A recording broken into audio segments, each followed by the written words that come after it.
Uma garrafa de vinho voa pelo ar e se estilhaça contra a parede. O som do vidro marca o instante em que tudo muda para sempre.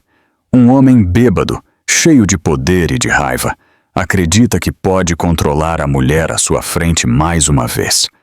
Mas, naquela noite, ela decide quebrar o silêncio.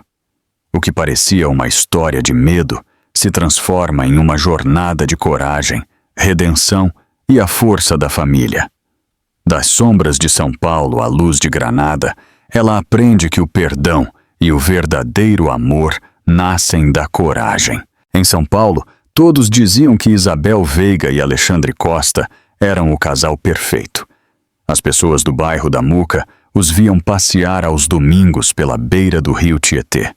Elegantes, sorridentes, com aquela calma que só tem os que parecem ter tudo. As vizinhas comentavam das janelas, entre o cheiro de jasmim e o som dos violões, que não havia casamento mais harmonioso. Mas o que ninguém sabia era que por trás das paredes brancas de sua casa, o silêncio era tão denso que podia ser cortado com uma faca. A primavera havia chegado com sua festa mais esperada, o Carnaval. São Paulo brilhava com lanternas e cores, os carros alegóricos passavam pelas ruas, os homens vestiam terno, as mulheres, saías rodadas e flores no cabelo. Alexandre e Isabel eram convidados habituais dos eventos de caridade da prefeitura. Ele, um empresário respeitado, sempre tinha uma palavra amável para a imprensa. Ela, com sua voz suave e sorriso discreto, o acompanhava como se fossem o reflexo de um anúncio perfeito. Naquela noite, no entanto, Isabel sentia o corpo frio apesar do calor das luzes. O coquetel era no Hotel Unique, em meio a risadas, taças e cheiro de vinho fino. Alexandre apertava mãos, cumprimentava vereadores, falava de negócios. Isabel segurava uma taça sem prová-la, observando como seu marido se tornava o centro de todas as atenções. De repente, ele se virou para ela com um sorriso impecável e murmurou, mal audível: "Não fique aí como uma estátua." Sorria. Isabel obedeceu com um leve gesto, engolindo o tremor de sua voz. Aquela frase a lembrou de que seu papel era enfeitar, não existir. De volta para casa, o silêncio voltou a envolver tudo. O carro preto avançava pela ponte estaiada, enquanto as luzes do rio tremiam como brasas. Alexandre dirigia sem falar, com a testa franzida. Isabel olhava pela janela, imaginando como seria fugir em uma daquelas barcas que passavam sob a ponte. Quando estacionaram em frente à casa, ele abriu a porta do carro sem olhá-la. "Não se esqueça de agradecer aos organizadores amanhã", ele disse em tom neutro. Isabel assentiu. Ela sabia que não era uma sugestão, mas uma ordem. Rosário Pena, a empregada de confiança, os recebeu com um sorriso cansado. Ela trabalhava para a família Veiga há mais de 20 anos e conhecia cada sombra da casa. Enquanto ajudava Isabel com o casaco, notou que a jovem tremia. "Posso preparar uma camomila, senhora?" ela perguntou. Isabel respondeu com um fio de voz. "Sim, obrigada, Rosário." Alexandre subiu para o escritório sem dizer uma palavra. Assim que o som de seus passos desapareceu nas escadas, Rosário sussurrou: "A senhora está com os olhos tristes, minha menina." Mas Isabel já havia se calado novamente. O relógio marcou meia-noite. Na sala, os retratos de família pareciam observá-la das paredes. Em um deles, sua mãe sorria vestida de passista. Com aquela alegria que Isabel mal se lembrava, a jovem se sentou no sofá. Ela pegou a xícara quente que Rosário havia deixado na mesa e soltou um longo suspiro.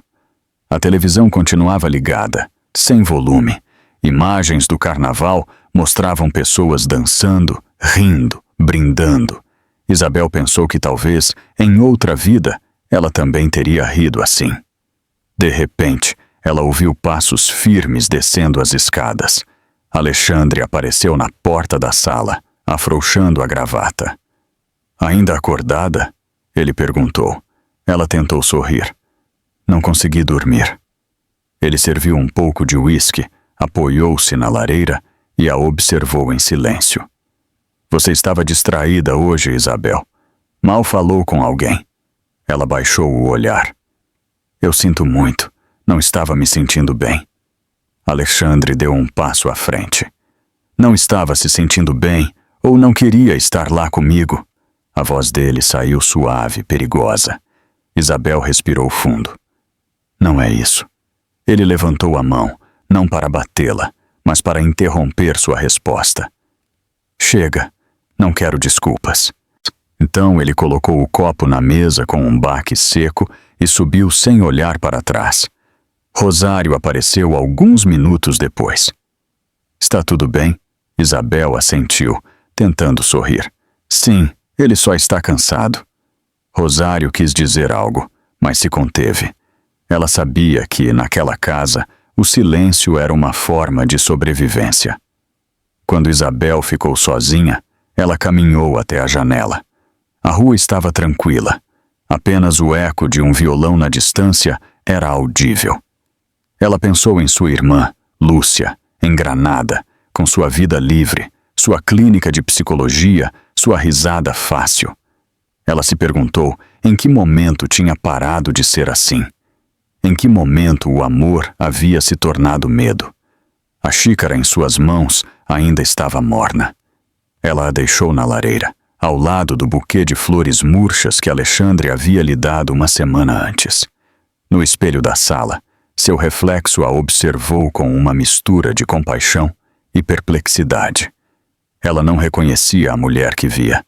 Era elegante, sim, mas vazia. O mesmo olhar que sua mãe teve nos últimos anos antes de morrer. Isabel sentiu um calafrio, abraçou-se e murmurou: Eu não posso continuar assim. Mas então ela ouviu o barulho da porta do escritório se fechando, e a frase se perdeu entre as sombras. Lá fora, o carnaval iluminava São Paulo com luzes e risadas. Dentro da Casa Veiga, a única luz vinha de uma lâmpada acesa no canto da sala. O ar cheirava a vinho e a silêncio.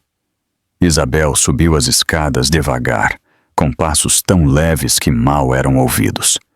No corredor, antes de entrar em seu quarto, ela olhou para a porta do escritório de seu marido. Uma linha de luz se infiltrava por baixo. Ela parou por um instante, respirou e continuou andando. Naquela noite, enquanto o relógio marcava 1 hora, ela pensou em tudo o que havia perdido sem perceber. A juventude, a voz, a risada, mas ainda restava algo dentro. Uma faísca, uma voz que sussurrava que um dia ela teria que acordar. No silêncio profundo da casa, aquela voz foi a última coisa que ela ouviu antes de fechar os olhos. A cidade dormia envolvida pela festa. As luzes do carnaval se refletiam no rio como promessas distantes. E da janela do quarto, Isabel Veiga olhava para a escuridão com os olhos abertos, esperando que o amanhecer trouxesse algo mais do que apenas outro dia igual. Lúcia Veiga chegou a São Paulo sem avisar. No trem das 9 da manhã, ela trazia uma pequena mala, um saco de doces caseiros embrulhados em papel e um sorriso que não conseguia esconder a preocupação. O ar cheirava a flor de laranjeira e a café fresco. As ruas estavam cheias de lanternas que anunciavam o carnaval. Enquanto caminhava pelo bairro da Muca, ela se lembrou dos verões de infância quando ela e Isabel brincavam perto do rio e sonhavam em ser adultas. Agora, depois de meses sem notícias claras de sua irmã, algo em sua intuição lhe dizia que ela precisava vê-la, nem que fosse para verificar com seus próprios olhos se tudo estava bem. A casa dos Veiga ficava no final de uma rua estreita, branca, com vasos de gerânios nas janelas. Rosário, a empregada de toda a vida, abriu a porta com uma expressão de surpresa. Senhorita Lúcia, que alegria vê-la. Não sabíamos que a senhora vinha. Lúcia a abraçou com carinho. Eu queria fazer uma surpresa para minha irmã. Rosário hesitou por um instante, baixou a voz e disse: A senhora Isabel está no pátio, tomando café da manhã. Lúcia notou algo naquele tom que ela não soube definir, uma mistura de alívio e cautela. O pátio interno cheirava a jasmim e a pão torrado. Isabel estava sentada perto da fonte, com uma bata de seda clara, segurando uma xícara entre as mãos. Quando viu sua irmã, ela se levantou de repente, sorrindo, embora seu sorriso parecesse feito de vidro. Lúcia, que surpresa! Ela a abraçou com força, mas o corpo de Isabel tremia. Lúcia a olhou de perto e notou que a pele dela estava mais pálida que o normal e que, apesar do calor, ela usava manga comprida. Como você está? Lúcia perguntou enquanto se sentavam. Bem, sabe, muitas coisas para fazer. Alexandre está muito ocupado com a empresa. Lúcia franziu a testa. Eu estou te ligando há semanas. Você não me atendeu. Isabel sorriu fracamente. Eu estive distraída. Rosário apareceu com uma bandeja de café com leite, suco de laranja e doces. Eu trouxe algo doce, senhorita, como nos velhos tempos. Lúcia a agradeceu com um olhar. A presença de Rosário, tão discreta, sempre havia sido um consolo. Durante o café da manhã, Lúcia tentou manter a conversa leve. Elas falaram de seu pai, Dom Ernesto, que continuava morando em sua fazenda em Indaiatuba, das memórias de sua mãe, dos vizinhos que preparavam as fantasias para o carnaval. Mas, em cada pausa, o silêncio de Isabel pesava mais. Lúcia a observava com olhos de psicóloga e de irmã.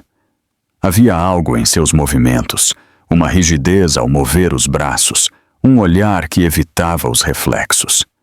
Quando Rosário se retirou para a cozinha, Lúcia aproveitou para perguntar: Está tudo bem com Alexandre? Isabel deixou a xícara na mesa com cuidado, como se o menor barulho pudesse quebrar algo invisível. Claro. Por que a pergunta? Você parece estranha, e esse seu silêncio não me agrada. Isabel respirou fundo. Ela sorriu sem olhá-la.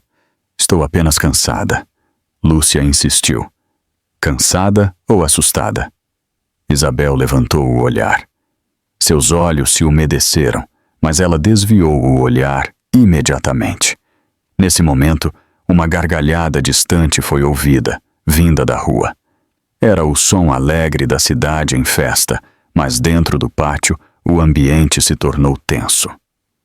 Você se lembra de quando dançávamos samba com a mamãe? Lúcia perguntou, tentando aliviar o clima. Isabel assentiu. Sim, ela sempre dizia que a vida deveria ser dançada, mesmo que doesse. Lúcia a olhou fixamente. E você, ainda dança? Ao se inclinar, ela deixou a xícara cair no chão. O estrondo do vidro fez Isabel pular de susto visivelmente. Lúcia se levantou para ajudar, mas Rosário disse em voz baixa: Não se preocupe, senhorita, não aconteceu nada. No entanto, suas mãos tremiam ao recolher os pedaços. Aquela reação foi suficiente para que Lúcia confirmasse o que temia. Algo sério estava acontecendo naquela casa. Quando Isabel foi para o quarto se trocar, Lúcia aproveitou para se aproximar de Rosário. Rosário, me diga a verdade. O que está acontecendo aqui?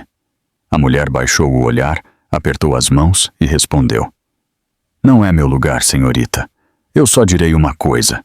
A senhora não está bem, e há noites em que o silêncio pesa tanto que se pode ouvir o medo respirar. Lúcia sentiu um nó na garganta. Obrigada, Rosário. Eu não direi que você me contou. Pouco depois, Isabel voltou com um vestido cor de creme. Ela havia tentado se maquiar, mas seus olhos continuavam tristes. Você fica para o almoço? Ela perguntou. Lúcia assentiu. Claro, faz tempo que não almoçamos juntas. Durante o almoço, Alexandre não estava em casa, o que pareceu um alívio para ambas. Elas conversaram sobre coisas triviais, sobre a clínica de Lúcia, sobre amigos em comum. Às vezes, Isabel parecia relaxar, até mesmo rir. Mas toda vez que ouvia um carro parar em frente à casa, seu corpo ficava tenso como uma corda. Ao cair da tarde, elas decidiram dar uma volta pelo bairro. As ruas estavam enfeitadas com luzes e guirlandas. As crianças corriam com balões. Os vizinhos preparavam as barracas para o carnaval. Isabel caminhava devagar, como se cada passo fosse uma pequena vitória. Lúcia a pegou pelo braço e sentiu o quão frágil ela estava. Isabel, se você precisar conversar, você sabe que eu estou aqui, certo? Sim, ela respondeu baixinho. Eu sei. Mas seu tom não era de quem pede ajuda, e sim de quem se esqueceu de como fazê-lo. De volta para casa, o sol começava a se esconder atrás dos telhados da Moca. Lúcia ficou um momento na sala, enquanto Isabel subia para seu quarto. Ela observou os quadros, os móveis impecáveis, a ordem perfeita, e pensou que aquela casa parecia mais um cenário do que um lar. Rosário passou com um espanador e murmurou: "Sua irmã é boa demais, muito boa." Lúcia sentiu o impacto, sem saber o que dizer. Do andar de cima, ouviu-se o som de uma porta se fechando. A voz de Alexandre ecoou pelo corredor, seca, autoritária. Lúcia olhou para as escadas, prendendo a respiração. Isabel desceu alguns minutos depois, com o rosto pálido. Alexandre chegou. Ele disse para você subir para jantar com a gente. Ela murmurou. Lúcia sentiu um incômodo, mas sorriu para disfarçar. Claro, será um prazer. Enquanto subiam, o ar parecia mais denso. Na sala de jantar, Alexandre esperava de pé, com seu terno cinza impecável e uma taça de vinho na mão. Lúcia, que surpresa agradável, ele disse com um sorriso perfeito. Não sabíamos que você estava em São Paulo. Eu estava passando uns dias de folga, quis ver minha irmã. Que atencioso, Isabel não me mencionou sua visita. A tensão era palpável. Durante o jantar, Alexandre falou de negócios, de investimentos, do carnaval. Lúcia tentou manter a conversa, mas não parava de observar seus gestos. A forma como ele colocava a mão no braço de Isabel, o tom de voz que ele abaixava quando queria corrigi-la, o olhar frio que ele escondia por trás da cortesia. Quando finalmente terminaram, Lúcia se levantou e disse: "Foi um prazer. Eu te ligo amanhã, irmã." Isabel assentiu, sem se atrever a abraçá-la na frente dele. Ao sair, Rosário a acompanhou até a porta. "Cuide-se, senhorita," ela disse com a voz trêmula. Lúcia olhou para cima, onde as luzes do carnaval se refletiam nos vidros das janelas, e respondeu: "E você cuide dela." Na distância, o eco de um samba de enredo preencheu a noite, mas dentro da casa Veiga, o silêncio voltou a cair como um manto, profundo, pesado, quase sagrado. O sol caía sobre São Paulo, tingindo os telhados da Moca de um tom dourado e quente. As risadas das crianças brincando na rua se misturavam com o som distante de um violão. Na casa dos Veiga, no entanto, o ambiente era tão denso que parecia não deixar o ar passar. Isabel estava na sala de jantar, arrumando a louça com cuidado, quando ouviu o barulho do carro de Alexandre se aproximando. A cada dia, esse som lhe causava um nó no estômago. Ela respirou fundo, tentou relaxar, mas sabia que o menor gesto mal interpretado podia transformar o jantar em uma tempestade. Rosário entrou na sala com uma toalha de mesa recém-passada. "Senhora, quer um pouco de água com limão antes do jantar?" Isabel sorriu fracamente. "Sim, obrigada, Rosário." A mulher acariciou o ombro dela com ternura. "Não se preocupe, filha. Hoje tudo vai dar certo."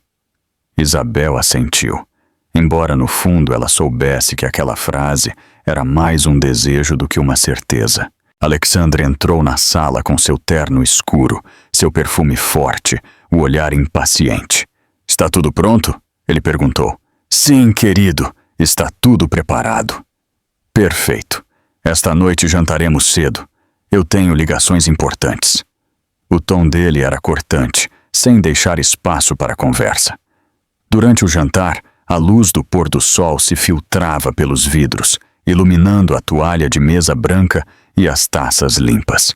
Isabel tentava manter um sorriso, mas suas mãos tremiam levemente ao servir o vinho. Alexandre falava de suas reuniões, dos contratos que assinaria em Brasília, da incompetência de seus funcionários. As pessoas não sabem mais trabalhar, Isabel. Não têm disciplina. Ela respondeu com suavidade. Talvez só precisem se sentir valorizadas. Alexandre levantou o olhar de seu prato, com um sorriso que não chegava aos olhos. Valorizadas? Não estamos em uma creche. Estamos dirigindo uma empresa. Rosário, da cozinha, ouvia cada palavra. Ela conhecia aquele tom. Sabia que por trás da aparente calma se gestava a raiva que Alexandre controlava com dificuldade. Isabel mudou de assunto. Lúcia ligou esta tarde. Ela disse que voltará para Granada amanhã. Alexandre largou o garfo na mesa. Sua irmã se intromete demais. Ela só se preocupa comigo. Com você ou com o dinheiro desta família? Não se esqueça que há anos ela vive graças ao seu sobrenome. Isabel o olhou, surpresa. Isso não é verdade. Ela trabalha. Alexandre riu com desprezo. Ah, claro, a psicóloga, dando conselhos que ninguém pede. O silêncio que se seguiu foi denso. Isabel baixou o olhar e cortou um pedaço de peixe que já estava frio. Lúcia só quer que a gente esteja bem, ela murmurou. Alexandre bebeu um gole de vinho e disse baixinho. Eu não quero que ela volte a esta casa sem avisar. A presença dela me incomoda. Isabel apertou os talheres com força. Ela é minha irmã. Alexandre a interrompeu com um olhar gélido. Eu não estou discutindo, Isabel. Eu estou lhe dizendo como as coisas serão.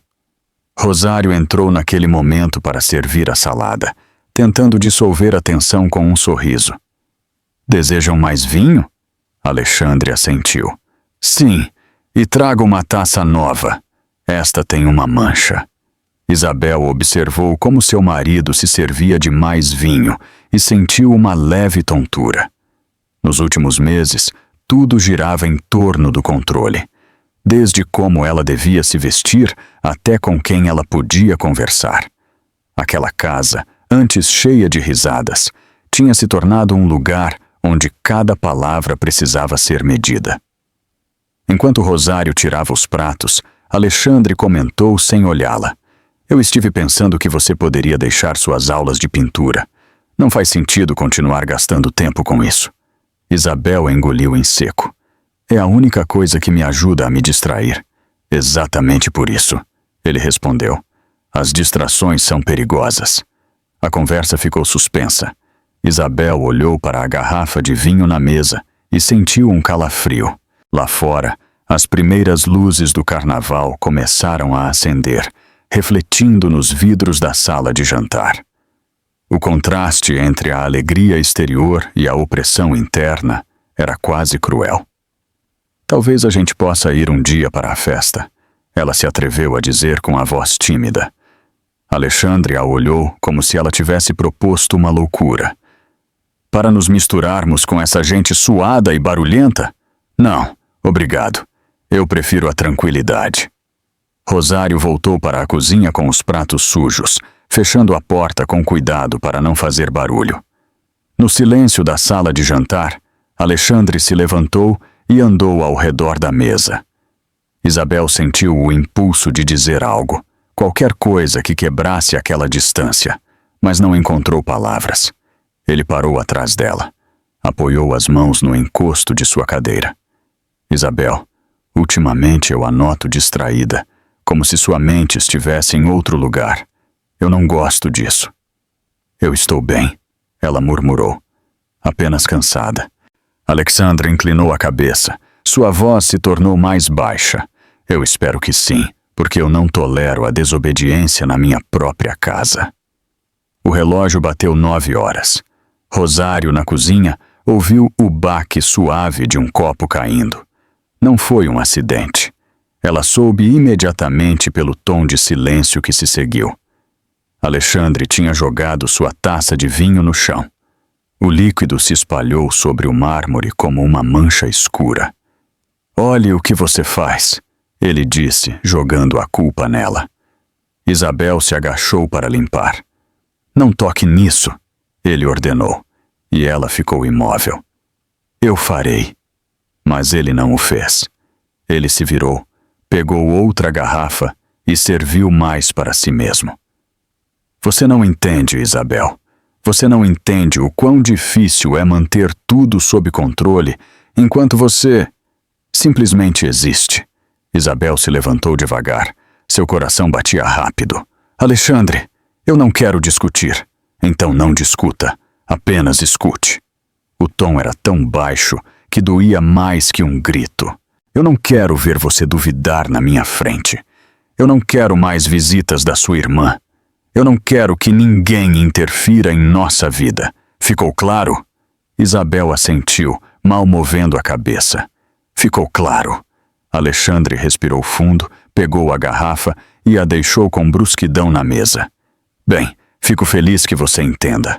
Rosário enfiou a cabeça, com o rosto pálido. "Deseja mais alguma coisa, senhor?" "Nada. Pode ir." A mulher fez uma leve reverência e desapareceu. Na sala, o eco do relógio era a única coisa que preenchia o ar.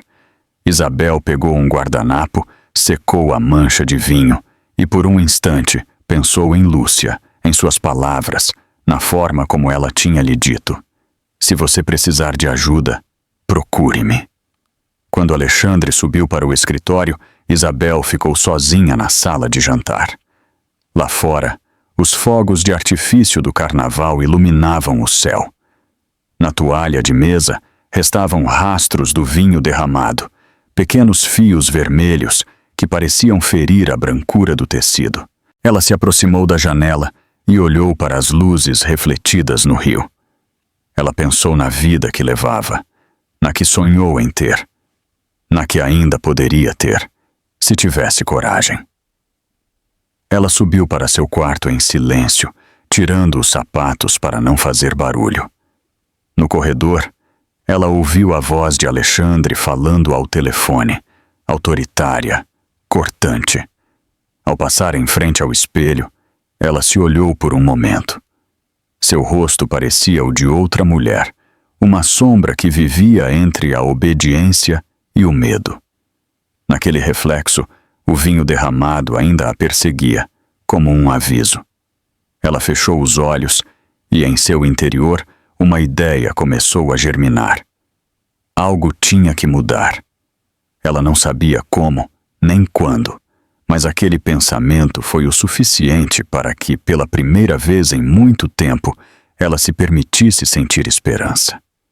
Lá fora, o céu de São Paulo se enchia de luzes. Dentro da casa, restava apenas o silêncio e o reflexo avermelhado de uma mancha que ainda não tinha terminado de secar. A lua remava sobre o rio Tietê com um brilho de prata inquieto. O carnaval se espalhava por São Paulo em ondas de palmas, violões e lanternas, mas dentro da casa dos Veiga, o ar estava parado, como se cada molécula obedecesse ao tic-tac do relógio da sala. Isabel, sentada no sofá, com um livro aberto de bruços, respirava fundo para acalmar os nervos, bebia a camomila morna que já não tinha sabor e olhava para a janela, onde o piscar da festa parecia lembrá-la de que havia um mundo alegre a 2 ruas de distância. Nesse mundo, qualquer um dançava, ria, pedia mais uma porção de comida no balcão, cumprimentava com um boa noite e deixava um pouco de gorjeta. Neste, o dela, a casa parecia uma catedral vazia, uma nave de sombras obediente à ordem de se calar. A chave girou com brusquidão na fechadura. A porta se fechou com um baque surdo, e uma onda de vinho subiu pelo corredor antes que Alexandre aparecesse com a gravata desfeita, a camisa meio abotoada, o cabelo bagunçado e o olhar vidrado. Ele largou o casaco em uma cadeira sem olhá-la. Ele apalpou o bar com a familiaridade de quem busca um salva-vidas e disse, arrastando a voz: "Ainda acordada?" Isabel se levantou com cautela, arrumou a ponta do vestido e respondeu: "Eu estava esperando que você chegasse bem. A cidade está impossível com a festa." E ele soltou uma risada vazia, sem humor, um pigarro disfarçado de gargalhada. "A cidade está perfeita. Os brindes, as fotos, os bajuladores. E você... Você ausente, você com essa cara de estátua," ele disse, enquanto servia vinho com a mão insegura e bebia de um gole como se estivesse apagando um incêndio. Ele encheu o copo novamente, caminhou até o centro da sala. A luz quente da lâmpada caía de forma oblíqua sobre sua sombra alongada e cravou aquela sombra nos pés de Isabel com um gesto de dono. "Me diga logo, você tem vergonha de sair comigo? Sua irmã, a psicóloga, envenenou sua cabeça?" Ela sustentou o olhar. Ela juntou paciência com uma voz suave. "Não, Alexandre. Eu estou cansada. É só isso. Se você quiser tomar um banho, nós conversamos amanhã com calma." Ele repetiu: "Amanhã, amanhã, amanhã, amanhã, sempre amanhã." E deixou a taça com um baque seco que fez a vitrine vibrar. Rosário enfiou a cabeça no corredor com a camisola amarrada e a cautela nos olhos. "Desejam algo? Eu posso esquentar um pouco de caldo." Isabel, com um gesto mínimo, disse que não. "Obrigada." E a mulher subiu novamente, como se cada degrau fosse uma oração. O silêncio voltou a se instalar, mas já não era manso. Era um animal com o pelo arrepiado. Alexandre apoiou as mãos no encosto de uma cadeira. Ele respirou fundo. Ele levou a taça aos lábios novamente e falou muito baixo, com aquela voz afiada que corta mais que um grito. "Ninguém me desrespeita na minha casa. Ninguém me deixa com a palavra na boca. Eu trabalhei demais para suportar suas dúvidas." E ela, sem elevar o tom, escolheu a clareza. "Eu não estou te desrespeitando. Eu estou te pedindo para me ouvir." Ele inclinou a cabeça. Ele mostrou um brilho de dentes, um sorriso que não nasceu nos olhos. "Eu ouço você.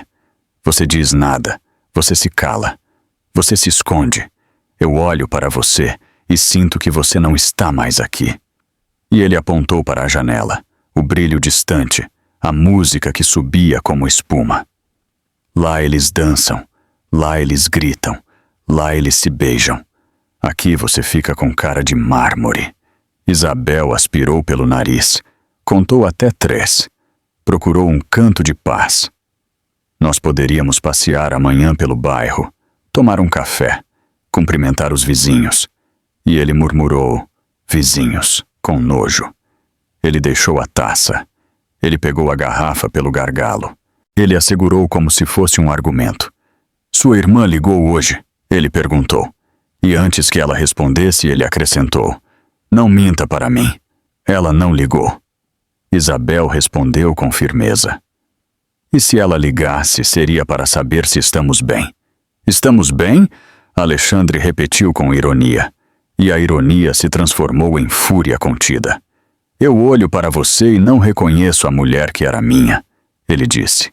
E ela, reta no lugar, finalmente pronunciou a frase que ela tinha ensaiado 1000 vezes, sem dizer: "Eu nunca fui sua posse." A parede pareceu encolher. A lâmpada cintilou levemente, como se um sopro do rio Tietê tivesse entrado pela janela mal fechada. Lá fora, um foguete desenhou uma flor laranja que ninguém lá dentro viu. Alexandre levantou a garrafa na altura do ombro. Ele a abaixou. Ele a levantou novamente. O vidro rangia contra o metal de seu relógio. E o gesto, repetido, se tornou uma ameaça. Isabel deu um passo lateral, não para fugir, mas para não ficar na trajetória de sua sombra. Ela falou com a serenidade que às vezes vem quando não há mais como voltar atrás. "Não me encurrale. Não levante a voz para mim. Eu estou aqui. estou falando com você, ele sussurrou. Você me teme, com um triunfo triste. E ela, sem desviar o olhar, respondeu, sim, e eu não vou me calar mais. Aquele eu não vou me calar mais acendeu um fósforo no quarto. Alexandre apertou a garrafa. O tendão do antebraço se contraiu sob a manga. O ombro girou. O pulso acompanhou o arco. E, de repente, a garrafa cortou o ar com um assobio áspero. Ela cruzou o retângulo de luz da janela. Atravessou um segundo que pareceu um minuto. E Isabel, guiada por um instinto puro, grudou o corpo no aparador e sentiu o atrito da madeira em seu quadril. O golpe veio como um trovão seco contra a parede. O vidro explodiu em dezenas de fragmentos.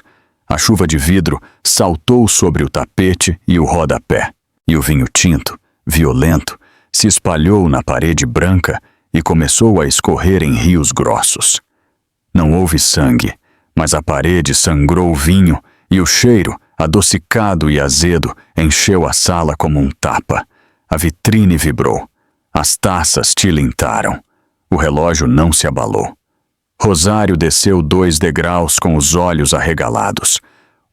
Senhor, por favor, estava prestes a sair. E Alexandre, sem olhá-la, levantou a palma da mão e disse, suba. Uma ordem que não foi um golpe, mas soou como uma fechadura. A mulher recuou, apertando o terço na mão. Ela desapareceu pelo corredor com um sussurro de tecido e um coração disparado. Alexandre ficou rígido, a respiração pesada, o olhar fixo em sua própria obra, como se não a reconhecesse. Olhe o que você me faz, ele murmurou, distorcendo a culpa com um reflexo aprendido. Isabel, ainda com o pulso na boca, apoiou a mão no aparador para não cair. Ela respirou devagar, olhou para a mancha vermelha e entendeu que aquela imagem não era um acidente, era uma frase escrita aos gritos na parede. Ela levantou o olhar, encontrou os olhos de Alexandre e disse, eu não estou te fazendo nada, eu estou indo embora. Ele se moveu como se tivesse acordado de repente. Ele deu 2 passos inseguros. Ele se colocou entre ela e a porta. Ele procurou as chaves no bolso, tropeçou no tapete, recuperou o equilíbrio com uma falta de jeito que expôs sua arrogância. Nesse segundo mínimo, nessa rachadura, Isabel contornou a mesa, atravessou um espaço que 1 hora atrás era impensável e segurou a maçaneta da porta com uma segurança nova.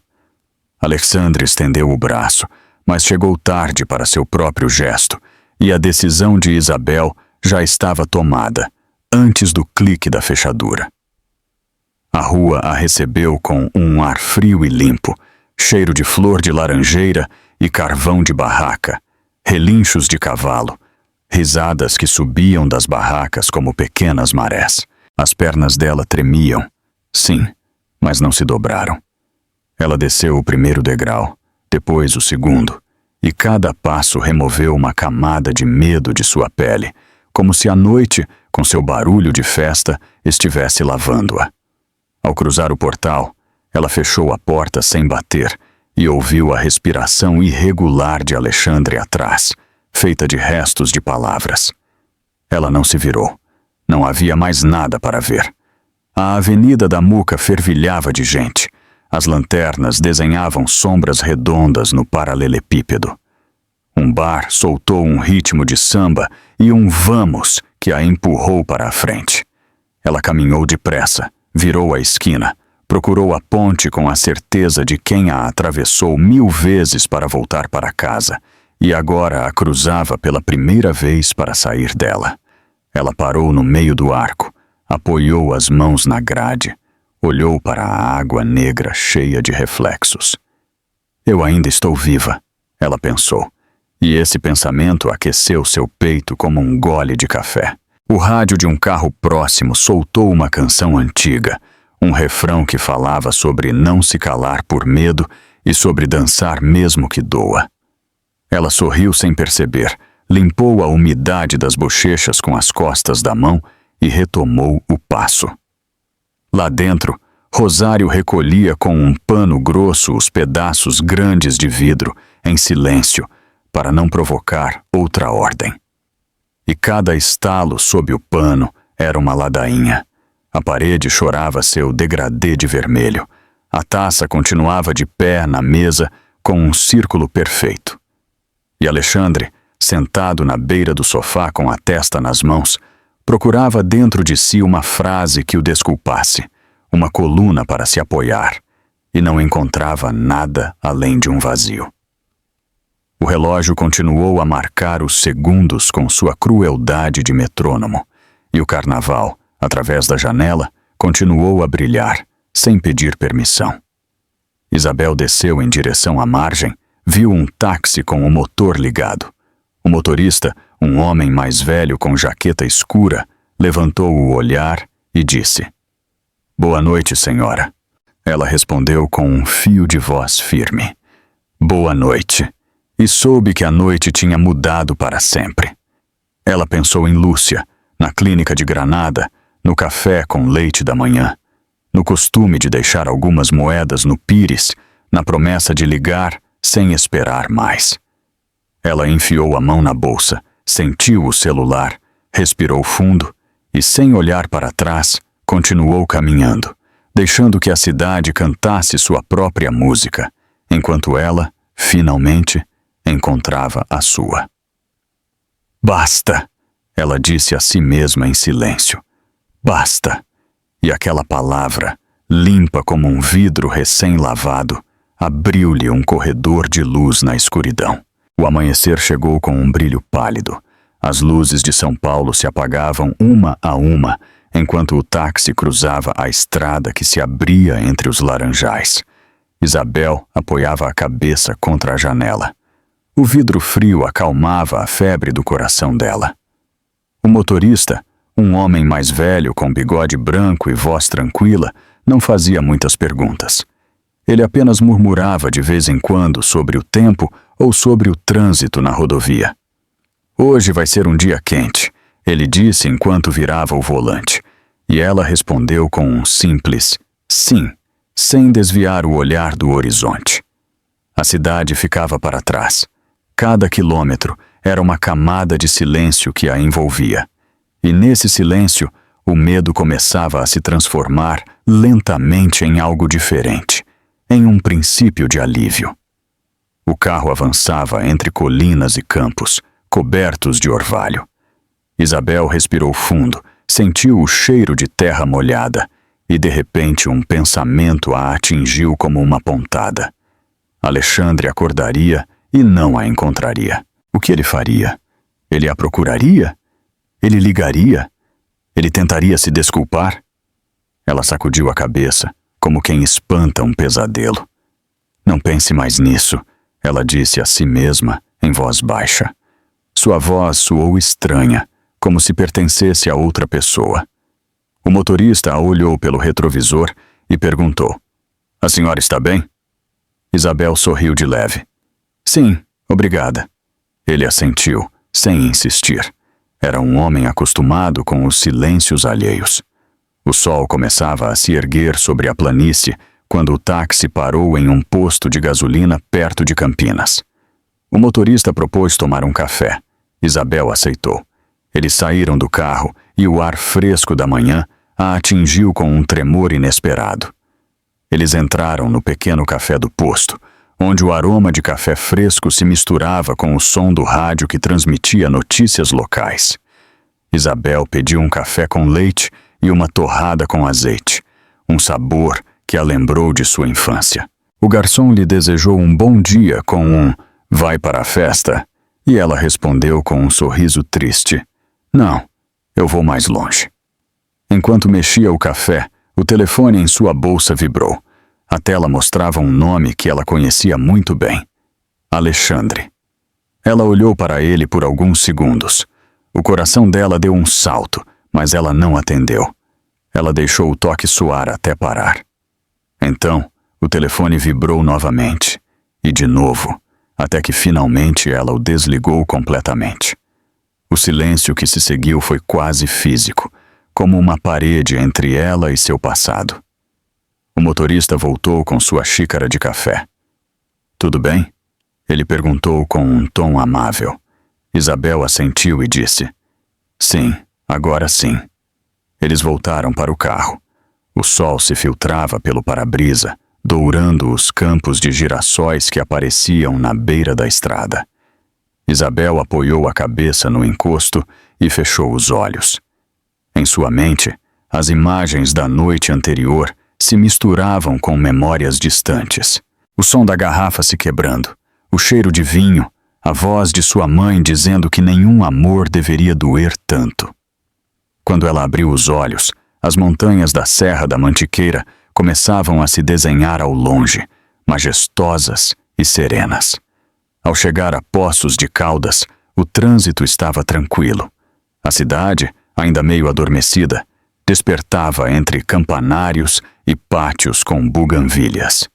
Isabel pediu ao motorista para parar perto do mirante de São Francisco.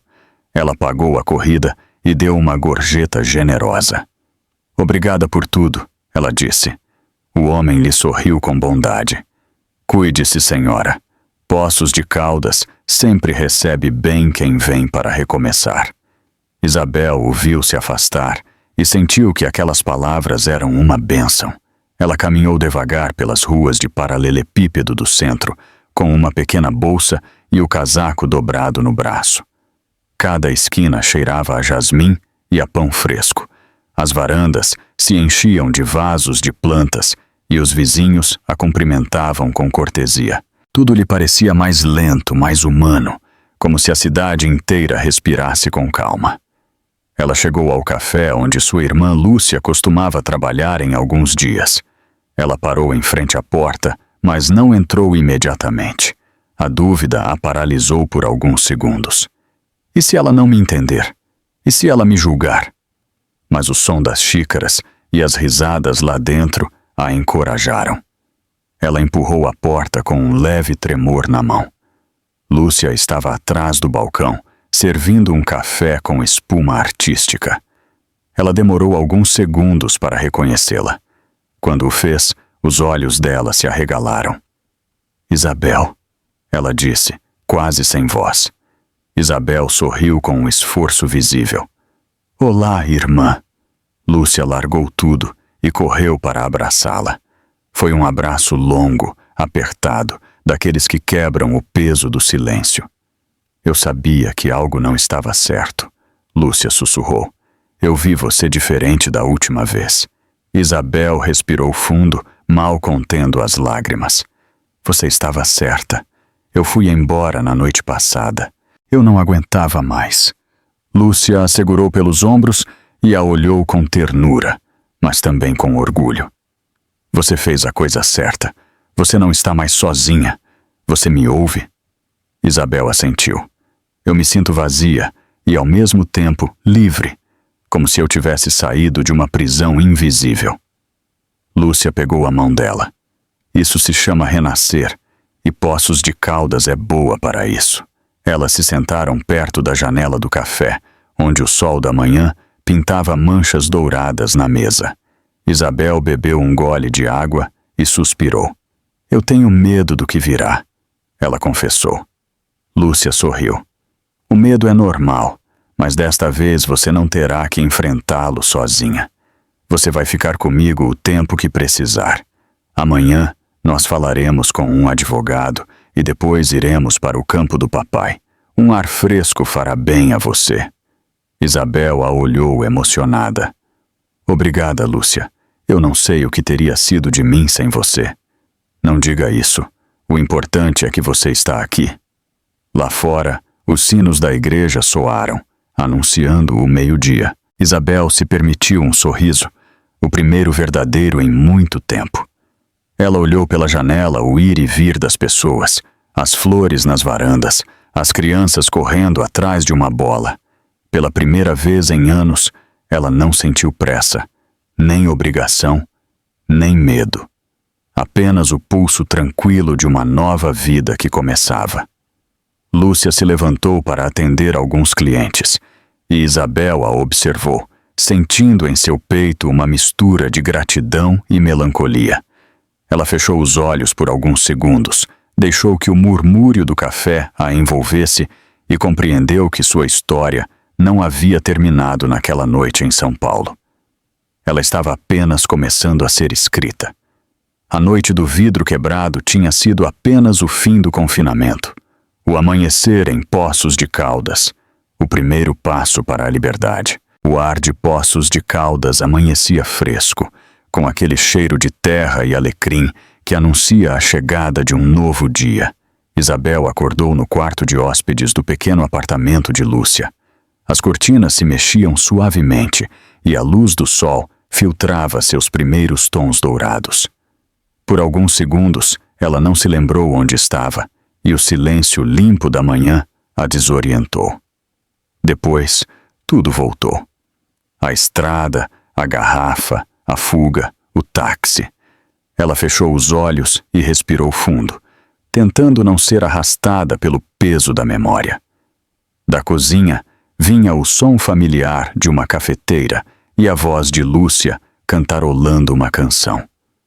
Ela se levantou devagar, arrumou o cabelo e caminhou em direção à cozinha. Lúcia já estava vestida, com sua habitual energia matinal. "Bom dia", ela disse com um sorriso largo.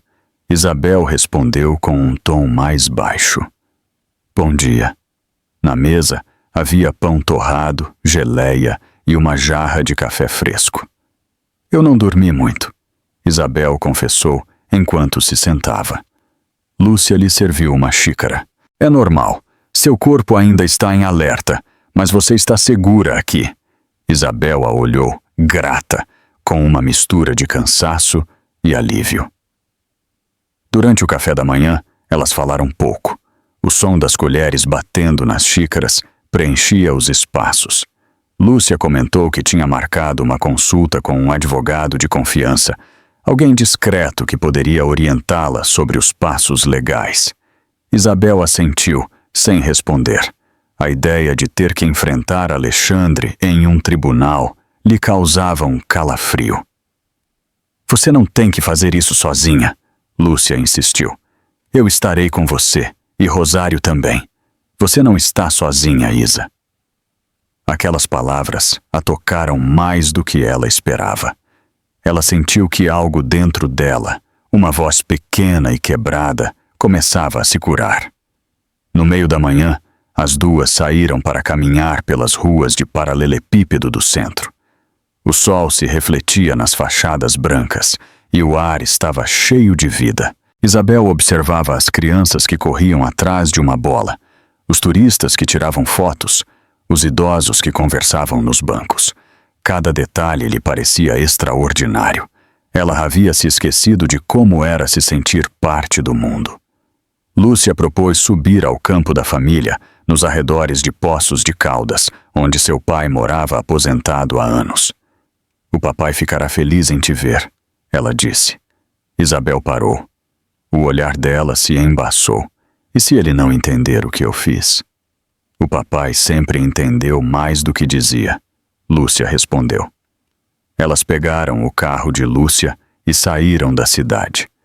À medida que subiam pela estrada sinuosa, a paisagem se abria diante delas, colinas cobertas de oliveiras, prados com amendoeiras e um céu azul sem feridas. Isabel olhava pela janela, hipnotizada pela serenidade do ambiente. "Eu não me lembrava que o ar podia ter um cheiro tão limpo", ela murmurou. "Isso acontece quando a gente volta a respirar", Lúcia respondeu. O caminho as levou a uma casa simples de pedra, cercada por vinhas e limoeiros. O portão de madeira estava entreaberto. No pátio, um homem mais velho cortava galhos secos com calma.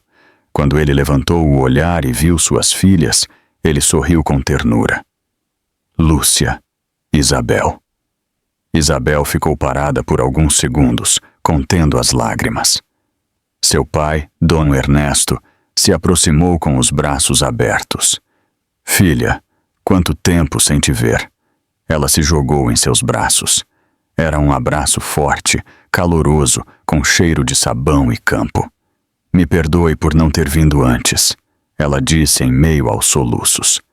Não há nada a perdoar, ele respondeu. O importante é que você está aqui. Eles entraram, onde o ar cheirava a madeira e a pão fresco. Na mesa, uma jarra de água e 3 copos. Dom Ernesto as convidou a se sentar. Lúcia me escreveu há um tempo. Ela me falou de seus silêncios, o pai disse, olhando para Isabel com serenidade. Eu sabia que algo não estava bem. Isabel baixou o olhar. Sua mãe também foi uma mulher forte, mas ela se calava demais. Eu não quero que você se pareça com ela nisso. Isabel o ouvia em silêncio, com o coração apertado. Dom Ernesto continuou. A vida bate, filha, mas também ensina. Às vezes é preciso perder tudo para recomeçar sem medo. As palavras de seu pai caíram como um bálsamo. Elas passaram o resto da manhã entre o pátio e a cozinha. Lúcia preparou uma tortilha e salada, e Dom Ernesto abriu uma garrafa de vinho do ano anterior.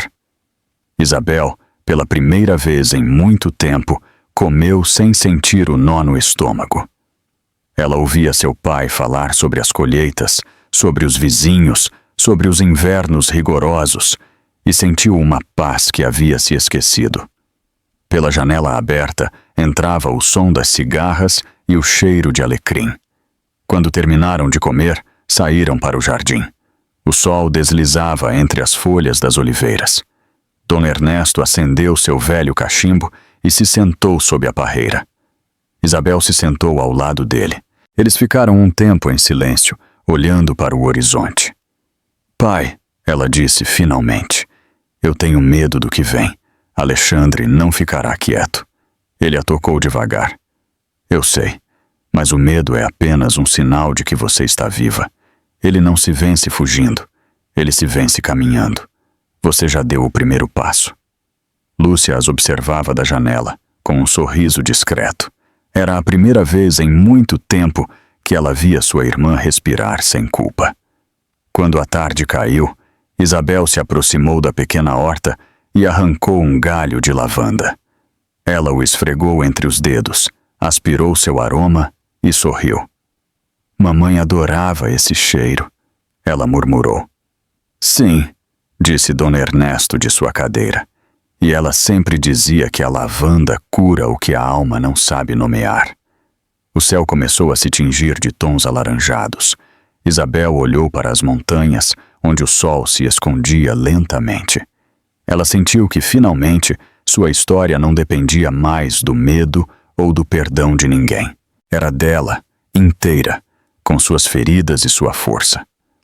Naquele silêncio da montanha, ela compreendeu que o verdadeiro começo não tinha sido fugir, mas ousar ficar com a verdade. E enquanto a brisa da tarde acariciava seu rosto, ela soube que, embora o caminho pela frente seria difícil, ela não voltaria a caminhar com a cabeça baixa. Porque agora, pela primeira vez, ela respirava em paz. A manhã no campo se abriu com uma calma estranha. O canto dos galos ressoava entre as oliveiras e o cheiro de pão fresco enchia a cozinha. Isabel acordou cedo, mas não porque tivesse dormido bem. Sua mente continuava inquieta, perseguida por memórias que apareciam sem ser convidadas. Lúcia e seu pai ainda descansavam. Ela aproveitou o silêncio para sair para o pátio. A grama estava coberta de orvalho, e o ar frio de Poços de Caldas clareou seus pensamentos. Ela caminhou entre os limoeiros até o Muro dos Fundos, onde o horizonte se desdobrava em um verde infinito. Ali, pela primeira vez em muito tempo, ela respirou sem medo. Ela fechou os olhos, mas a memória não demorou a traí-la. Voltou o som seco do vidro se quebrando, a voz de Alexandre deformada pelo álcool, o eco do medo grudado em sua pele. Ela abriu os olhos de repente, com o coração acelerado. Basta, ela disse em voz baixa, como se estivesse pronunciando um feitiço. Ela deu alguns passos em direção ao poço, se inclinou, olhou para o reflexo do céu na água e se viu, pálida, com o cabelo bagunçado e os olhos ainda tristes. No entanto, havia algo diferente naquele olhar, uma firmeza nova, quase imperceptível, mas viva. Da porta, a voz de Lúcia quebrou o silêncio. Isa, o café da manhã está pronto. Isabel se virou e assentiu com um sorriso leve. Ela entrou na casa, onde o aroma do café a envolveu. Dom Ernesto já estava sentado à mesa, com o jornal aberto. Hoje eles falam sobre um acidente em São Paulo, ele comentou sem levantar o olhar. Um carro que bateu perto da ponte estaiada. Isabel ficou quieta, a colher suspensa no ar. Um carro? Ela perguntou. Sim, seu pai respondeu. Eles dizem que o motorista estava sozinho e embriagado. Eles ainda não deram o nome. Lúcia a olhou com preocupação. Isabel colocou a xícara na mesa. Pode ser qualquer um, ela disse em voz baixa, mas o tremor em seus dedos atraiu. O dia passou devagar, carregado daquela atenção muda que todos fingiam não notar. Isabel ajudou na horta. Poda Rosales tentou manter as mãos ocupadas, mas o boato da notícia a seguia como uma sombra. Ao meio-dia, enquanto Lúcia lavava os pratos, o telefone fixo da sala começou a tocar. Dom Ernesto atendeu com sua voz grave. Sim, sou eu. Quem fala? Um longo silêncio. Isabel olhou para ele e sentiu o estômago se contrair. Rosário, seu pai disse finalmente. Fique calma, minha filha. Diga devagar. Isabel deu um passo à frente. Ela podia ouvir a voz de Rosário do outro lado, entrecortada, nervosa. Dom Ernesto a ouviu em silêncio e depois desligou devagar. Era Rosário. Ele disse com um gesto sério. Alexandre teve um acidente na noite passada. Ele não está bem. Lúcia deixou o pano de prato cair. Isabel sentiu um vazio no peito. Ele está vivo? Ela perguntou. Sim, mas no hospital. Rosário diz que o encontraram inconsciente, com uma fratura na perna e contusões. Os médicos não sabem quando ele vai acordar. O quarto ficou mudo. Ninguém se atreveu a falar por vários segundos. Finalmente Lúcia disse, Você não tem que ir. Mas Isabel já estava de pé. Sim, eu tenho que ir. Não por ele, mas por mim. Se eu não for, continuarei a viver com o medo grudado na minha alma. Dom Ernesto se levantou também. Então você não irá sozinha, ele disse com firmeza. Horas mais tarde, o carro de Lúcia deslizava pela rodovia em direção a São Paulo. A paisagem passava rápido pela janela, oliveiras, campos secos, aldeias silenciosas. Isabel não tirava os olhos do horizonte. O peso do passado a machucava, mas algo dentro dela também a pedia para fechar o ciclo. Lúcia dirigia em silêncio. Apenas o som do motor acompanhava a viagem. E se ele tentar te manipular de novo? Ela perguntou finalmente. Ele não pode, Isabel respondeu. Desta vez não. Elas chegaram ao hospital no final da tarde. As luzes brancas do prédio contrastavam com o céu alaranjado do pôr do sol. Rosário as esperava na entrada, com o rosto cansado. Ao vê-la, Isabel correu para abraçá-la. Rosário! A mulher tremia. Filha, quando eu soube que você tinha ido embora, eu rezei todas as noites para que Deus a protegesse. E na noite passada, foi como se o castigo caísse sozinho. Isabel sentiu um nó na garganta. Não diga isso. Ninguém merece a desgraça. Rosário baixou a voz. Ele está no quarto 304, mas eu não sei se você deveria entrar. Isabel respirou fundo. Eu preciso fazer isso. Ela subiu sozinha. O corredor cheirava a desinfetante e a um silêncio forçado. Em frente à porta 304, ela parou. Ela ouviu o bip constante de uma máquina, o zumbido dos tubos de oxigênio. Ela abriu a porta devagar. Alexandre estava deitado, imóvel, o rosto enfaixado, a perna engessada. O homem arrogante, orgulhoso, temível, agora parecia uma criança perdida. Isabel se aproximou, o coração disparado, mas sem medo. Ela ficou alguns segundos observando-o. Então, com uma voz serena, ela disse: Eu não vim te odiar, nem mesmo te perdoar. Eu vim me despedir do medo. Suas palavras flutuaram no ar, suaves, mas firmes. Ela se sentou ao lado da cama. Ela olhou para as mãos inertes dele. Você e eu nos destruímos sem perceber, mas eu não vou mais viver presa ao que você me fez. Você não é meu dono, Alexandre. Você nunca foi. Uma lágrima escorreu por sua bochecha, mas não era de tristeza, e sim de libertação. Ela se levantou, colocou uma mão sobre o lençol dele e murmurou: Que você encontre sua paz, onde quer que você esteja, quando acordar. Ela saiu do quarto sem olhar para trás. No corredor, Lúcia e Rosário a esperavam. E agora? Lúcia perguntou com um fio de voz. Isabel respirou fundo, olhou para a janela onde o sol já se escondia atrás dos telhados de São Paulo.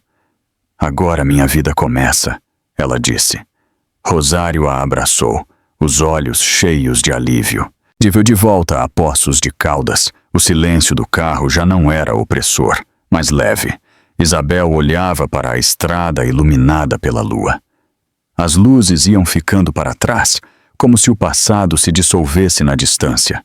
Em seu peito não havia mais medo, apenas um espaço vazio que ela logo preencheria com algo novo, esperança. Lúcia, ao volante, sorriu na penumbra. Ela sabia que naquela noite, sem barulho ou testemunhas, sua irmã havia vencido a batalha mais importante de todas, a de voltar a ser dona de seu próprio destino. A vida em Poços de Caldas começou a encontrar seu ritmo. 2 semanas se passaram, desde a visita ao hospital de São Paulo. Isabel continuava a acordar com a mesma sensação de espanto. O simples fato de abrir os olhos e não sentir medo parecia-lhe um milagre diário. O sol entrava pela janela do apartamento de Lúcia. Os gerânios floresciam na varanda, e o som dos sinos da igreja marcava o início dos dias.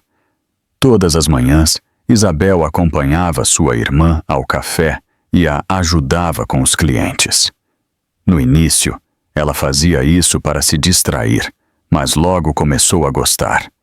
Ela gostava de servir café com leite aos vizinhos, ouvir suas histórias simples, observar como a vida continuava, limpa, normal, sem sobressaltos. No entanto, à noite, quando a agitação do dia se acalmava, o passado voltava com seu eco insistente. Não era medo, mas uma necessidade de entendê-lo. Ela se sentava perto da janela, com uma manta sobre os ombros, e escrevia em silêncio. Primeiro eram frases soltas, pensamentos quebrados. Depois, sem intenção, ela começou uma carta dirigida a Alexandre. Não para enviá-la, mas para se esvaziar. Eu escrevo para você, ela dizia, porque preciso fechar a porta que nos uniu e que também nos destruiu. Eu não quero vingança nem perdão, apenas paz. Por vários dias ela continuou a escrever. Ela se lembrava dos primeiros anos, das viagens, das risadas, dos sonhos compartilhados. E depois, inevitavelmente, das rachaduras, do controle, dos gritos, do medo. Cada palavra era uma forma de devolver ao passado seu lugar. Em uma dessas noites, Lúcia acordou e a encontrou ainda escrevendo. Você não pode continuar assim até tão tarde, ela disse com voz suave. Isabel sorriu, cansada. Eu não estou chorando, eu estou limpando. Lúcia se sentou ao lado dela, leu algumas linhas e murmurou. Quando você terminar essa carta, prometa-me que vai queimá-la. Isabel assentiu. Eu vou queimá-la. Eu prometo. Os dias seguintes trouxeram calma. Dom Ernesto vinha de vez em quando da fazenda, trazendo cestas de limões e pão caseiro. Rosário ligava a cada 2 dias de São Paulo para contar que Alexandre continuava internado, estável, mas ainda sem acordar. Isabel ouvia em silêncio, sem alegria ou rancor. Talvez o tempo também o ensine, ela disse um dia à sua irmã. Que assim seja, Lúcia respondeu. Mas você já aprendeu, e isso é o que importa. Uma tarde, o céu se cobriu de nuvens. Poços de Caldas cheirava a chuva. Isabel decidiu visitar o mirante de São Francisco. Ela subiu sozinha, passo a passo, enquanto os sinos da igreja anunciavam o pôr do sol. O ar fresco bagunçou seu cabelo e o horizonte se estendia diante dela com a cidade iluminada em tons avermelhados. Ela se sentou em um banco de pedra, tirou a carta dobrada da bolsa e a segurou entre os dedos. Ela não queria lê-la, mas as palavras pareciam pedir-lhe um último olhar. Eu nunca soube em que momento começamos a nos perder, dizia um parágrafo. Talvez quando o amor se confundiu com posse. Talvez quando o silêncio se tornou mais forte que as palavras. As gotas de chuva começaram a cair, uma a uma, sobre o papel. Isabel o segurou contra o peito e fechou os olhos. Em sua mente, as imagens se entrelaçavam. A noite do vidro quebrado, a estrada para Poços de Caldas, o olhar de seu pai, o abraço de sua irmã, o hospital. Tudo formava uma linha que terminava exatamente ali, sob a chuva. Ela tirou de sua bolsa um pequeno isqueiro que pertenceu à sua mãe. Ela o acendeu com as mãos firmes. Adeus, ela sussurrou e aproximou a chama da carta. O papel se curvou, se tingiu de laranja e se consumiu em segundos. As últimas palavras foram apagadas pelo vento. Quando ela voltou para o apartamento, Lúcia a esperava com a mesa posta. Onde você esteve? Ela perguntou. Me despedindo, Isabel respondeu. De quem? De tudo. Lúcia a olhou com ternura e serviu o jantar. Elas comeram em silêncio, com aquela paz que só chega quando não há mais nada a esconder. Naquela noite, Isabel dormiu profundamente, sem sobressaltos. Ela sonhou com o campo de seu pai, com os galhos do limoeiro se movendo com o vento, com o som de um rio distante. Na manhã seguinte, uma ligação acordou as duas. Era Rosário. Senhora Isabel, ela disse com a voz trêmula, o senhor Alexandre acordou. Isabel ficou em silêncio. Rosário continuou. Ele perguntou pela senhora. O que ele disse? Perguntou Lúcia, que ouvia da cama. Nada mais. Apenas o nome da senhora. Uma vez. Isabel respirou fundo. Obrigada, Rosário. Cuide dele. Ela desligou sem dizer mais nada. Ela ficou um tempo olhando pela janela. As nuvens haviam se dispersado e o sol iluminava os telhados. Lúcia quebrou o silêncio. Você vai vê-lo? Isabel balançou a cabeça suavemente. Não. Eu já o vi quando devia. O que ele se lembre ou não, não me pertence mais. Eu lhe desejo o bem, mas meu lugar é aqui. Lúcia sorriu orgulhosa. Finalmente você entendeu. O dia passou tranquilamente. Isabel foi ao café. Ela cumprimentou os clientes habituais e serviu cafés com a mesma calma que havia aprendido no campo. Um idoso falou com ela sobre sua falecida esposa e sobre como ele continuava a preparar 2 xícaras de café todas as manhãs por costume. Isabel o ouviu com atenção. No final, ela lhe disse: às vezes o amor não vai embora. Ele apenas muda de forma. O homem assentiu e saiu sorrindo. Naquela tarde, quando fecharam o café, Lúcia lhe propôs ir ao lago. Elas caminharam juntas pela margem, onde a água corria limpa entre as pedras. Isabel se agachou, pegou um punhado de água e o deixou escorrer entre os dedos. O passado também vai embora assim, ela disse. Lúcia assentiu. Sim, mas a alma fica mais leve. De volta para casa, o céu se acendia com as cores do crepúsculo. Isabel parou por um instante para olhar as montanhas. Tudo o que ela tinha vivido, o medo, a fuga, o perdão, parecia pertencer a outra vida. E, de certa forma, era assim. Ela havia aprendido que fechar uma porta não era um ato de covardia, mas de coragem, enquanto caminhava de braços dados com sua irmã. Ela sorriu sem perceber. Pela primeira vez, o silêncio não a oprimia. Era dela, limpo, conquistado, e no murmúrio distante da cidade, ela pensou ter ouvido a voz de sua mãe, suave e serena, dizendo-lhe o que ela sempre precisou ouvir. Você já está em casa, minha filha. O amanhecer sobre Granada tinha um brilho limpo, quase sagrado.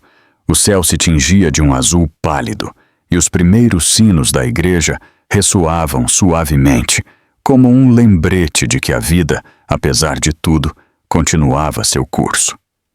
Isabel acordou cedo, antes de Lúcia. Ela não teve pesadelos, algo que ainda a surpreendia. Ela se sentou na cama, respirou fundo e sentiu uma calma que nunca antes havia experimentado. No silêncio daquela manhã, ela compreendeu que finalmente o medo havia deixado de ser sua sombra. Ela caminhou até a varanda, abriu as venezianas e deixou que o ar fresco a envolvesse. De lá, ela viu a cidade acordar lentamente. O padeiro abrindo sua loja, os estudantes atravessando a praça, um casal de idosos passeando de mãos dadas. Era uma cena simples, mas nessa simplicidade ela encontrou algo que se parecia com a paz. Lúcia apareceu na porta do quarto com o cabelo bagunçado e um sorriso sonolento. Você acordou cedo, ela disse. Isabel assentiu. Eu não conseguia mais dormir. Eu tinha a sensação de que precisava ver o amanhecer. Lúcia se aproximou e se apoiou ao lado dela na varanda. Você sabe? A mamãe sempre dizia que quando o sol nasce limpo depois de uma tempestade, é sinal de que algo foi curado. Isabel sorriu, olhando para o horizonte. Então hoje o céu também foi curado. Depois do café da manhã, Lúcia propôs ir ao mercado para comprar flores e pão. Isabel aceitou. Ela gostava de caminhar entre as barracas, ouvir os vendedores oferecerem frutas frescas, cheirar o pão fresco. A vida cotidiana tinha se tornado uma nova forma de oração. Ela comprou um buquê de lavanda, lembrando-se do jardim de seu pai, e pensou que aquela fragrância era, de alguma forma, o fio invisível que unia todo o seu passado com o presente. Enquanto voltavam, o telefone de Isabel vibrou em sua bolsa.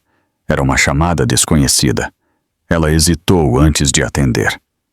Senhora Isabel Veiga? Disse uma voz masculina do outro lado. Sou o Dr. Vilar, do Hospital de São Paulo. Eu ligo para informá-la que o Sr. Alexandre Costa acordou completamente.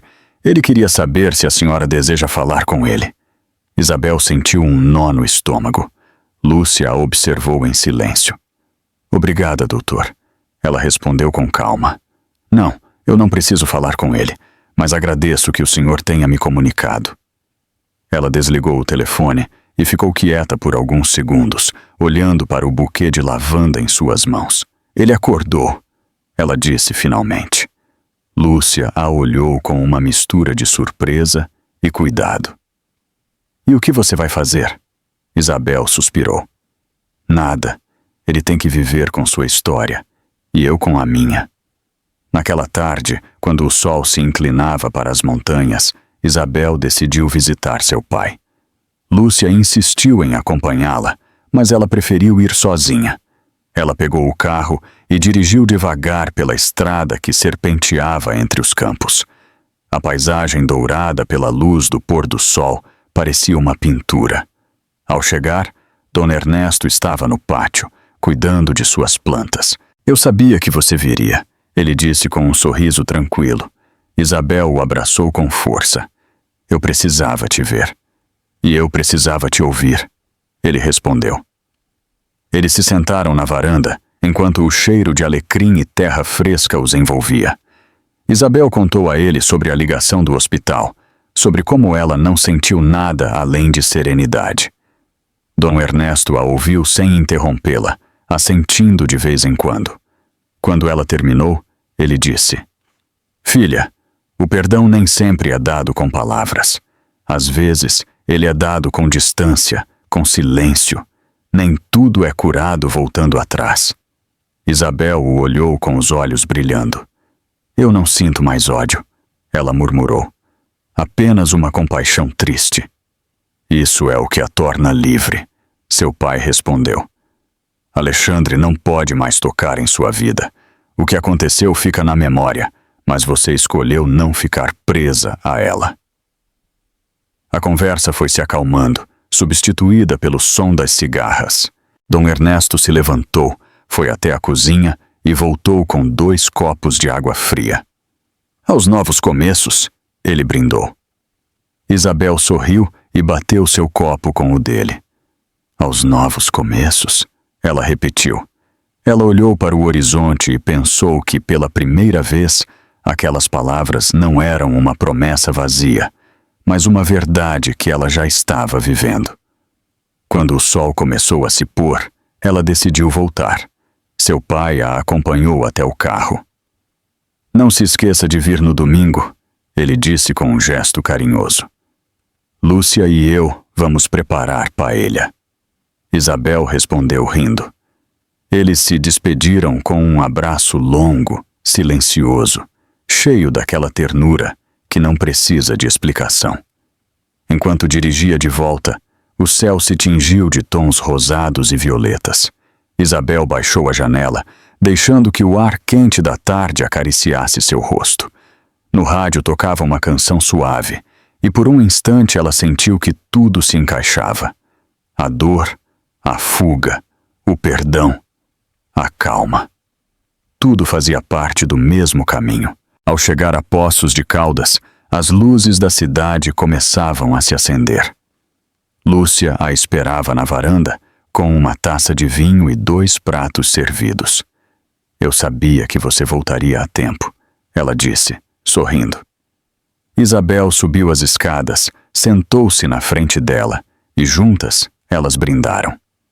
"Pela mamãe", Lúcia disse. "Pelo que nós somos", Isabel acrescentou. Elas brindaram e beberam devagar. Lá fora, o murmúrio da cidade se misturava com o canto distante de um violão. Mais tarde, quando a noite cobriu as ruas com seu manto sereno, Isabel saiu para a varanda. Ela olhou para as estrelas que brilhavam sobre a cidade, respirou o ar morno e pensou em tudo o que viveu. Ela se lembrou de Alexandre, não com dor, mas com uma estranha gratidão. Se ela não tivesse conhecido a escuridão, talvez nunca teria aprendido a valorizar a luz. Ela fechou os olhos e, naquele instante, sentiu uma certeza profunda. Sua história não era mais a de uma vítima, mas a de uma mulher que sobreviveu e escolheu viver. No cano silêncio do amanhecer seguinte, quando os primeiros pássaros começaram a cantar, Isabel preparou um café e escreveu em seu caderno uma única frase: "O medo se apaga quando a gente aprende a ouvir o silêncio." Ela o deixou aberto na mesa e olhou pela janela. O sol começava a pintar de ouro os telhados de Poços de Caldas. E ali, na calma de uma cidade que despertava, Isabel soube que havia encontrado o que sempre procurou: sua liberdade. O amanhecer sobre Granada foi mais sereno do que nunca. Os sinos soavam ao longe. O aroma do café enchia a casa, e o sol, ao entrar pela janela, acariciava as paredes com a ternura de um toque antigo. Isabel parou por um instante na varanda, observando como a cidade despertava em seu ritmo habitual, e compreendeu que, embora o tempo tivesse passado, seu coração já não era o mesmo. Ela havia aprendido a ouvir o silêncio, a caminhar sem medo e a reconhecer que a verdadeira força não nasce do orgulho, mas da paz que segue a tempestade.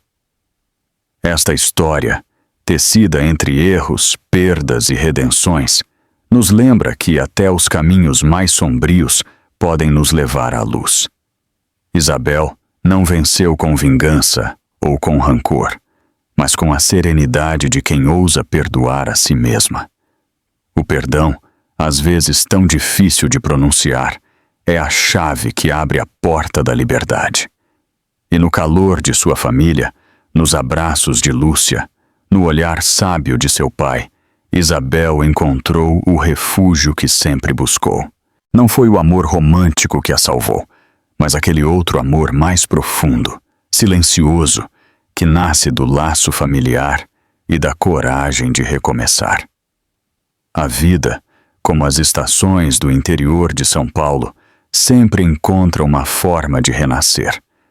Há invernos que doem, sim, mas depois deles, um novo sol sempre chega.